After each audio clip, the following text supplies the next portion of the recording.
యెహెజ్కేలు గ్రంథము 33వ అధ్యాయము. మరియు యెహోవా వాక్కు నాకు ప్రత్యక్షమై ఈలాగు సెలవిచ్చెను, నరపుత్రుడా, నీవు నీ జనులకు సమాచారము ప్రకటించి వారితో ఇట్లనుము, నేను ఒకానొక దేశము మీదికి ఖడ్గమును రప్పింపగా ఆ జనులు తమలో ఒకనిని ఏర్పరచుకొని కావలిగా నిర్ణయించిన ఎడల అతడు దేశము మీదికి ఖడ్గము వచ్చుట చూచి బాకా ఊది జనులను హెచ్చరిక చేసిన సమయమున ఎవడైనను బాకానాదము వినియును జాగ్రత్త పడనందున ఖడ్గము వచ్చి వాని ప్రాణము తీసిన ఎడల వాడు తన ప్రాణమునకు తానే ఉత్తరవాది. బాకానాదము వినియును వాడు జాగ్రత్త పడకపోయెను గనుక తన ప్రాణమునకు తానే ఉత్తరవాది. ఎలయనగా వాడు జాగ్రత్త పడిన ఎడల తన ప్రాణమును రక్షించుకొనును. అయితే కావలివాడు ఖడ్గము వచ్చుట చూచియు బాకా ఊదనందుచేత జనులు అజాగ్రత్తగా ఉండుటయు ఖడ్గము వచ్చి వారిలో ఒకని ప్రాణము తీయుటయు తటస్థించిన ఎడల వాడు తన దోషమును బట్టి పట్టబడినను నేను కావలివాని యొద్ద వాని ప్రాణమును గూర్చి విచారణ చేయుదును. నరపుత్రుడా, నేను నిన్ను ఇశ్రాయేలీలకు కావలివానిగా నియమించియున్నాను గనుక నీవు నా నోటి మాటను విని నాకు ప్రతిగా వారిని హెచ్చరిక చేయవలెను. దుర్మార్గుడా, నీవు నిశ్చయముగా మరణము నొందుదువు అని దుర్మార్గునికి నేను సెలవీయగా అతడు తన దుర్మార్గతను విడిచి జాగ్రత్త పడునట్లు నీవు ఆ దుర్మార్గునికి నా మాట తెలియజేయని ఎడల ఆ దుర్మార్గుడు తన దోషమును బట్టి మరణము నొందును గాని అతని ప్రాణమును గూర్చి నిన్ను విచారణ చేయుదును.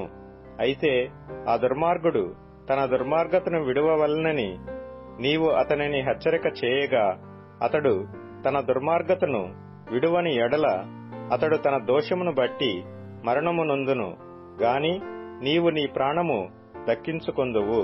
నరపుత్రుడా, ఇశ్రాయేలీలకు ఈ మాట ప్రకటింపుము, మా పాపదోషములు మా మీద పడియున్నవి, వాటి వలన మేము క్షీణించుచున్నాము. మనమెట్లు బ్రతుకుదమని మీరు చెప్పుకొను మాట నిజమే. కాగా వారితో ఇట్లనుము, నా జీవము తోడు దుర్మార్గుడు మరణము నొందుట వలన నాకు సంతోషము లేదు. దుర్మార్గుడు తన దుర్మార్గత నుండి మరలి బ్రతుకుట వలన నాకు సంతోషము కలుగును. కాబట్టి ఇశ్రాయేలీలారా, మనస్సు త్రిప్పుకొనుడి, మీ దుర్మార్గత నుండి మరలి మనస్సు త్రిప్పుకొనుడి. మీరెందుకు మరణము నొందుదురు? ఇదే ప్రభువగు యెహోవా వాక్కు. మరియు నరపుత్రుడా, నీవు నీ జనులకు ఈ మాట తెలియజేయము, నీతిమంతుడు పాపము చేసిన దినమున అది వరకు అతడు అనుసరించిన నీతి అతనిని విడిపింపదు. దుష్టుడు చెడుతనము విడిచి మనస్సు త్రిప్పుకొనిన దినమున తాను చేసియున్న చెడుతనమును బట్టి వాడు పడిపోడు. అలాగుననే నీతిమంతుడు పాపము చేసిన దినమున తన నీతిని బట్టి అతడు బ్రతుకజాలడు. నీతిమంతుడు నిజముగా బ్రతుకునని నేను చెప్పినందున అతడు తన నీతిని ఆధారము చేసుకొని పాపము చేసిన ఎడల అతని నీతి క్రియలన్నిటిలో ఏదియూ జ్ఞాపకమునకు తేబడదు. తాను చేసిన పాపమును బట్టి అతడు మరణము నొందును. మరియు నిజముగా మరణము నొందుదువని దుర్మార్గునికి నేను సెలవీయగా అతడు తన పాపము విడిచి నీతి న్యాయములను అనుసరించుచు కుదువ సొమ్మును మరలా అప్పగించుచు తాను దొంగిలిన దానిని మరలా ఇచ్చివేసి పాపము జరిగింపకయుండి జీవాధారములగు కట్టడలను అనుసరించిన ఎడల అతడు మరణము నొందక అవశ్యముగా బ్రతుకును. అతడు చేసిన పాపములలో ఏదియూ అతని విషయమై జ్ఞాపకమునకు తేబడదు. అతడు నీతి న్యాయములను అనుసరించెను గనుక నిశ్చయముగా అతడు బ్రతుకును. అయినను నీ జనులు యెహోవా మార్గము న్యాయము కాదని ఎనుకొందురు. అయితే వారి ప్రవర్తనయే గదా అన్యాయమైనది. నీతిమంతుడు తన నీతిని విడిచి పాపము చేసిన ఎడల ఆ పాపమును బట్టి అతడు మరణము నొందును. మరియు దుర్మార్గుడు తన దుర్మార్గతను విడిచి నీతి న్యాయములను అనుసరించిన ఎడల వాటిని బట్టి అతడు బ్రతుకును. యెహోవా మార్గము న్యాయము కాదని మీరనుకొనుచున్నారే. ఇశ్రాయేలీలారా, మీలో ఎవని ప్రవర్తనను బట్టి వానికి శిక్ష విధించెదను. మనము చెరలోనికి వచ్చిన 12వ సంవత్సరము 10వ నెల 5వ దినమున ఒకడు యెరూషలేములో నుండి తప్పించుకొని నా యొద్దకు వచ్చి పట్టణము కొల్లపెట్టబడినని తెలియజేసెను. తప్పించుకొనిన వాడు వచ్చిన వెనుకటి సాయంత్రమున యెహోవా హస్తము నా మీదికి వచ్చెను. ఉదయమున అతడు నా యొద్దకు రాక మునుపే యెహోవా నా నోరు తెరవగా పలుకుటకు నాకు శక్తి కలిగెను. అప్పటి నుండి నేను మౌనిని కాకయుంటిని. మరియు యెహోవా వాక్కు నాకు ప్రత్యక్షమై ఇలాగు సెలవిచ్చెను.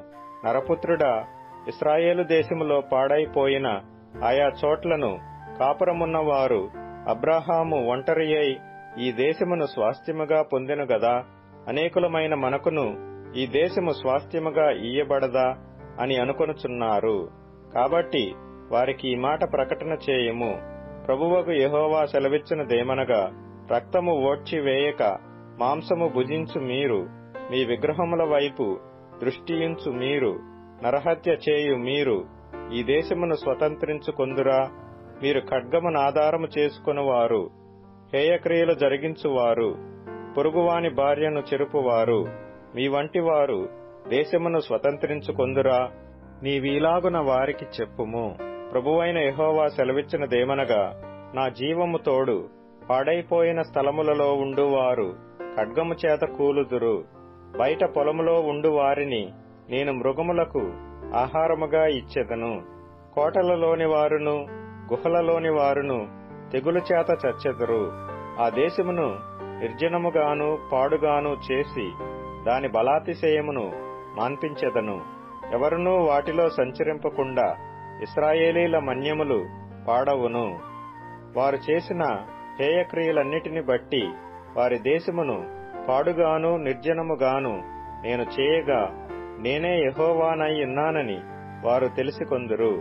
మరియు నరపుత్రుడా, నీ జనుల గోడ దగ్గరను ఇంటి ద్వారములందును నిలువబడి నిన్ను గూర్చి మాటలాడుదురు.